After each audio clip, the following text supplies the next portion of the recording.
नमस्कार मित्रों, हमारे YouTube चैनल बटरफ्लाई स्टडी में आप सभी का स्वागत है। हमारे चैनल को सब्सक्राइब, लाइक और शेयर अवश्य करें। आज हम कक्षा 8वीं के भूगोल विषय के 7वें पाठ लोक संख्या इस पाठ का स्वाध्याय लेकर प्रस्तुत हैं। स्वाध्याय का पहला प्रश्न है, निम्नलिखित कथनों को पूर्ण करो। जन्म दर मृत्यु दर से अधिक होने पर जनसंख्या में कमी आती है, वृद्धि होती है, स्थिर होती है और अतिरिक्त होती है। यहाँ पर सही उत्तर होगा वृद्धि होती है। कार्यशील जनसंख्या में रिक्त स्थान आयु समूह के लोगों का समावेश होता है। 0 से 14, 14 से 60, 15 से 60, 15 से 59, 15 से 60 आयु वर्ग के लोगों का कार्यशील जनसंख्या में समावेश होता है। समाज में आधुनिक प्रौद्योगिकी का प्रसार रिक्त स्थान कारक पर निर्भर है। लिंग अनुपात, जन्म दर, साक्षरता, प्रवासन। इसका सही उत्तर है साक्षरता। दूसरा प्रश्न है, निम्नलिखित कथनों की जांच करो और अयोग्य कथनों को सुधारो। इसका पहला प्रश्न है, प्रदेश की क्षेत्रफल के आधार पर जनसंख्या के घनत्व का संकेत मिलता है। उत्तर गलत है, तो कथन सुधार के लिखेंगे, प्रदेश की क्षेत्रफल तथा जनसंख्या के आधार पर जनसंख्या के घनत्व का संकेत मिलता है। साक्षरता की दर जनसंख्या की गुणवत्ता परिलक्षित होती है। उत्तर सही है। जिस क्षेत्र में जनसंख्या प्रवासन करती है उस क्षेत्र के मानव संसाधन पर विपरीत प्रभाव पड़ता है। उत्तर सही है।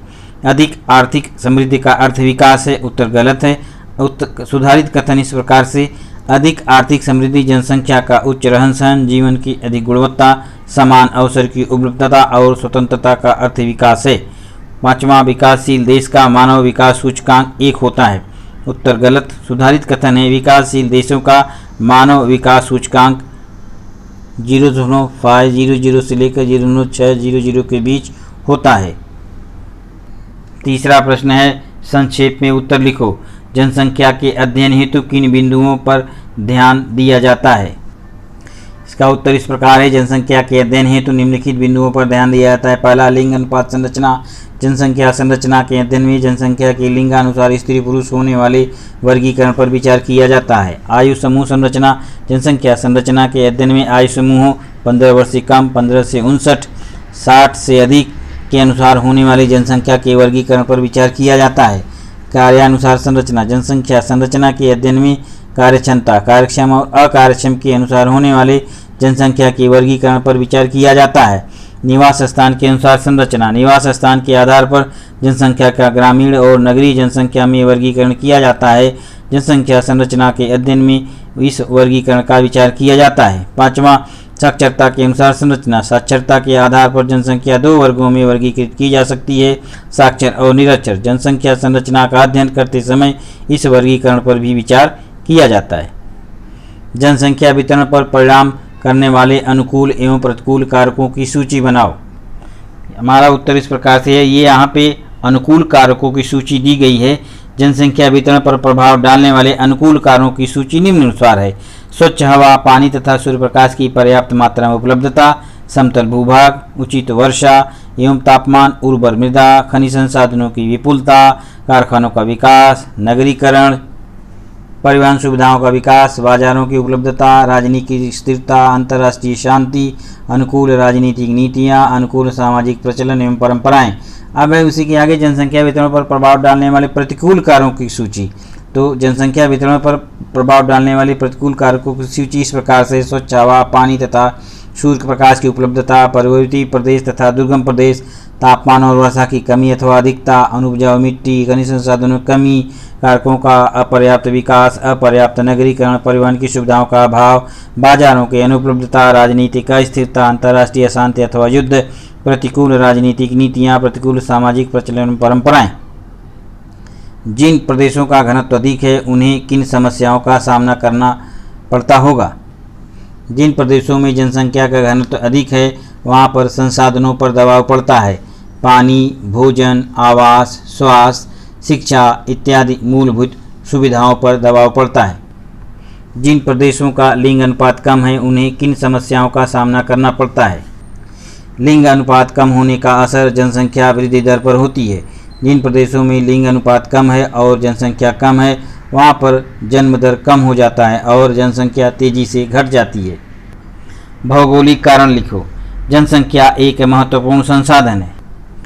किसी देश का आर्थिक, सामाजिक तथा सांस्कृतिक विकास उस देश की जनसंख्या एवं जनसंख्या की गुणवत्ता पर निर्भर होता है। यदि किसी देश की जनसंख्या सीमा से अधिक होगी और जनसंख्या की गुणवत्ता कम होगी तो उस देश का विकास मंद गति से होता है। यदि किसी देश की जनसंख्या सीमा के अंदर होगी और जनसंख्या की गुणवत्ता अधिक होगी तो उस देश का विकास तीव्र गति से होगा। इस प्रकार जनसंख्या एक महत्वपूर्ण संसाधन है। कार्यशील जनसंख्या का प्रमुख समूह महत्वपूर्ण है। इसका उत्तर इस प्रकार से है। 15 से 59 वर्ष आयु समूह की जनसंख्या को कार्यकारी जनसंख्या कहते हैं। 15 वर्ष से कम और 60 वर्ष से अधिक आयु समूह के व्यक्तियों का अकार्यक्षम जनसंख्या में समावेश होता है। देश की अकार्यक्षम जनसंख्या कार्यकारी जनसंख्या पर निर्भर होती है। देश के कार्यकारी व्यक्ति नौकरी अथवा व्यवसाय करते हैं और इसके द्वारा देश के आर्थिक विकास में महत्वपूर्ण भूमिका निभाते हैं। जब कार्यकारी जनसंख्या की गुणवत्ता अपेक्षित स्तर की होती है और युवाओं की जनसंख्या अधिक होती है तब देश का विकास तीव्र गति से होता है। इसलिए कार्यकारी जनसंख्या का समूह महत्वपूर्ण है। आयु समूह का अध्ययन आवश्यक है। आयु समूह की संरचना का अध्ययन करके देश के शिशुओं, युवाओं, वयस्कों तथा वृद्धों की जनसंख्याओं का आकलन किया जा सकता है। आयु समूह की संरचना का अध्ययन करने पर देश की आश्रित जनसंख्या, 15 वर्ष से कम और 60 वर्ष से अधिक आयु के व्यक्तियों की संख्या और कार्यक्षम जनसंख्या 15 से 59 वर्ष आयु वाले व्यक्तियों की जनसंख्या की जानकारी प्राप्त होती है। आयु समूह की संरचना का अध्ययन करने से सरकार को आर्थिक, सामाजिक, शैक्षिक, सांस्कृतिक आदि क्षेत्रों की नीतियां निर्धारित करने में सहायता मिलती है। आयु समूह की संरचना के अध्ययन द्वारा देश के आर्थिक विकास का अनुमान लगाया जा सकता है। इसलिए आयु समूह का अध्ययन आवश्यक है। साक्षरता का सीधा संबंध विकास से है। जिस देश में साक्षरता अधिक होती है वह देश आर्थिक, सामाजिक तथा सांस्कृतिक दृष्टि से अधिक प्रगति पर होता है।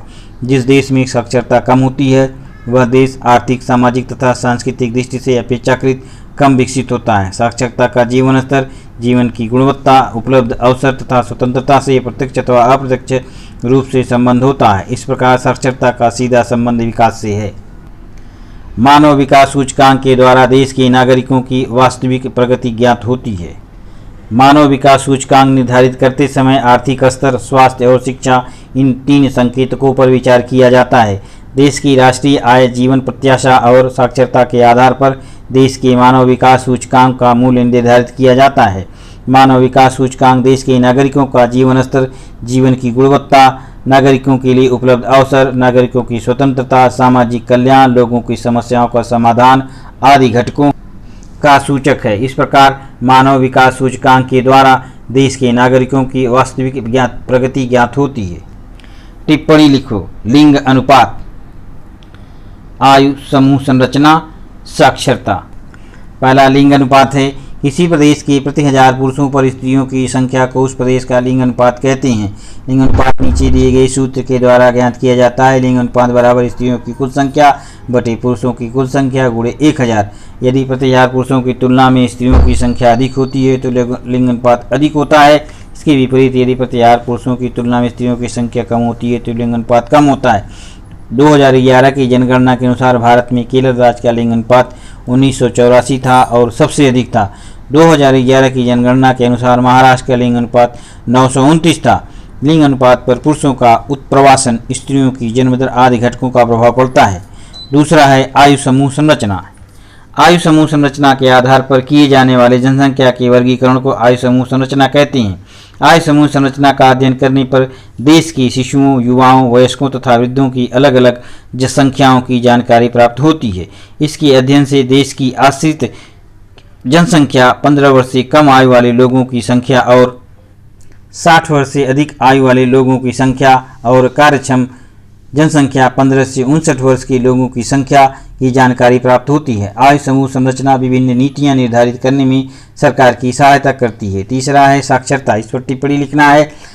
उत्तर 7 वर्ष से अधिक आयु समूह के लोगों का साक्षर एवं निरक्षर समूह में वर्गीकरण किया जाता है। 7 वर्ष से अधिक आयु वाले जिन लोगों को पढ़ने लिखने आता है उन्हें साक्षर माना जाता है। जब साक्षरता दर अधिक होती है तब देश का आर्थिक, सामाजिक एवं सांस्कृतिक विकास तीव्र गति से होता है। साक्षरता कम होने से देश की प्रगति में बाधा आती है। जीवन स्तर, जीवन की गुणवत्ता, अवसरों की उपलब्धता, स्वतंत्रता आदि घटकों से साक्षरता का प्रत्यक्ष अथवा अप्रत्यक्ष रूप से संबंध होता है। इस तरह से हमारा इस पाठ का स्वाध्याय समाप्त होता है। धन्यवाद।